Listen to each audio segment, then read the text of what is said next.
In this video, I'll be reviewing a new keyboard from Everglide which had the potential of being a really good keyboard.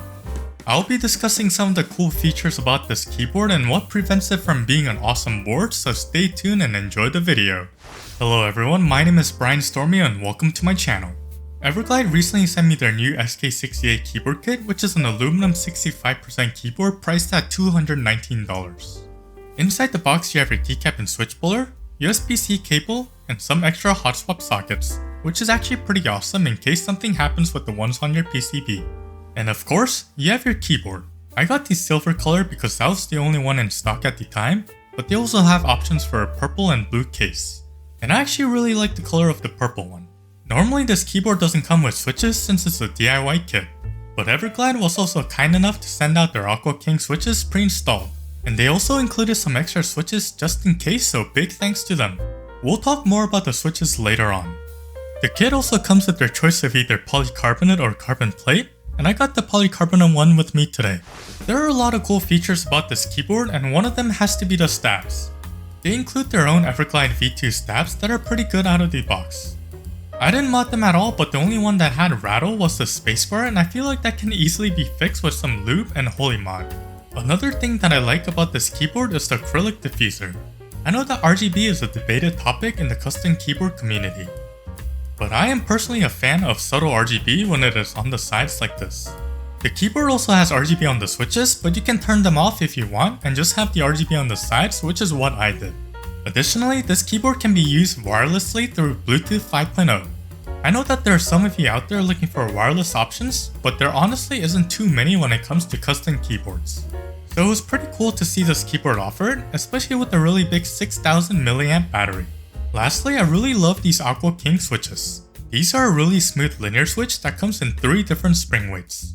They come pre-lubed, and I didn't feel the need to lube them myself as they were already one of the smoothest switches that I've tried. I also love the look of the all-transparent housings, and if you love RGB then you should definitely look into these switches as they shine really well through them. As cool as this keyboard has been so far, there are also some things that I do not like as well. One of those things is their implementations of the gaskets. Even though this keyboard uses a gasket mount, the gaskets were way too thin and there wasn't much compression at all. Compared to some of my other gasket mount boards like Vega or Aqua Mod 007, where I could actually feel the bounce, the SK68 felt pretty stiff like my KBD Fans D65. The typing experience wasn't bad, but it wasn't amazing either.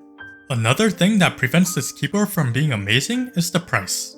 At $219, I would have to put this keyboard well out of the budget range, and somewhere in between maybe the middle and high end of the custom keyboard market. When you're paying a lot for keyboards, especially in this range, the expectations you have for it become pretty high. And there were some parts to the keyboard that were a bit disappointing. Starting off with the badge, Everglide includes a gold sticker to put on the back of the keyboard. This felt pretty cheap, and I wish they either didn't include this or just have an actual accented badge. Additionally, the keyboard has north-facing switches which cause keycap interference when using cherry profile keycaps. You can check out my video for more details, but a lot of people prefer having south-facing switches since a lot of expensive keycaps are in cherry profile. So the SK68 having north-facing switches might cause a lot of people to look elsewhere when buying a custom keyboard, especially in this price range where the expectations are to have south-facing switches. Lastly, I did notice a lot of empty space inside the case. While I know that the battery is in there, I feel like having some sort of foam would help this keyboard have a better sound profile. So would I recommend this keyboard? Maybe if you're looking for a wireless custom keyboard or like the RGB look on it.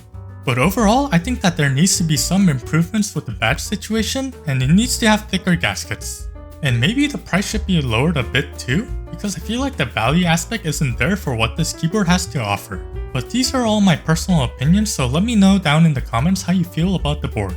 Big thanks to Everglide for sending out the products for review. If you're interested in the products featured in today's video, I'll leave links in the description below. If you enjoyed today's video, consider giving it a like and subscribing to the channel, and make sure to check out another one of my videos after the sound test.